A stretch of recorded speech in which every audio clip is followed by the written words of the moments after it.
FloTrack here with Lucia Stafford. Just went 201.79, 800. A solid race. Tell me a little bit about the field and how you think the race kind of strung out. Yeah, I mean, it was a solid race. I'd say wasn't like anything amazing or over the moon, but solid opener. The field, I mean, very deep field. Like a couple of sub-2 girls in there. So just fun to race with them, and I'm just happy with how I navigated it, and I felt strong. It was definitely a bit of a shock, though, to the system. I think when everyone saw those entries, they were like, oh, wow, this could be something really special. But it's important to keep in mind it's still only January. Yeah. When you see a field like that, and you're like, oh, wow, I'm going to be in that. How do you prepare yourself mentally for that kind of race? Honestly, for any race, I don't really pay attention to the field much. Of course, it's good to know, a little bit what to expect in terms of if there's someone there who likes to front run, or if it's gonna be more of a sit and kick. But everyone wants to run fast, and there's always girls coming out of the woodwork. So I think the way I prepare for this race isn't any different than any other race.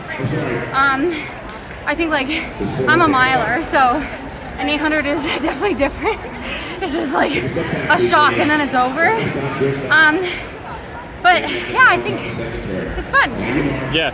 Well, you mentioned you're a miler, and you made that move with 200 meters to go, and you were able to just kind of make it stick. Do you think that really helps you, having those longer legs to be able to really make a move a little bit earlier than most girls would? Yeah, for women, sure. sorry. Yeah, I think I do mainly, I've always loved the 800, but I do focus on the 15, and even this year my coach and I are maintaining my strength longer than normal, so I've only done 1 or 2 intervals under 30-second 200 pace. So I think going into this I was okay, let's see how this goes. But I think strength really does carry over, and I feel my fastest when I'm my strongest. So yeah, I think being a miler is a huge advantage, especially if you're not someone born with natural 50 flat 400 speed. Yeah, for sure. I know Miss Willis is a fast girl, so yeah. Yeah, but you gotta feel pretty good, doing pretty limited speed work and then coming out here and running 201. Yeah, I'm happy. I always want more, but yeah. Well, over the next few weeks, how does your focus change? What are you planning on doing over the next few weeks? I mean, I was gonna run a mile today because I didn't hear back from any of the other meets. But then on Wednesday, I heard that I got into New Balance Grand Prix in Melrose. Okay.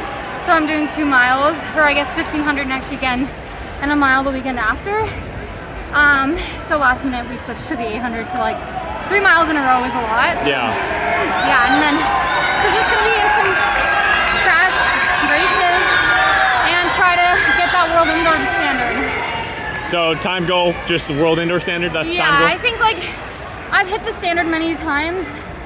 You never want to jinx it, but it should come pretty easily. And I think, I'm trying to hang with the Laura Muirs and those women. So if I'm trying to hang with them, then the world that's my main focus. So that should just slip into place. But you never know, obviously. Well, awesome race here today. Congratulations, women's 800 meter winner, 201.79. Thanks.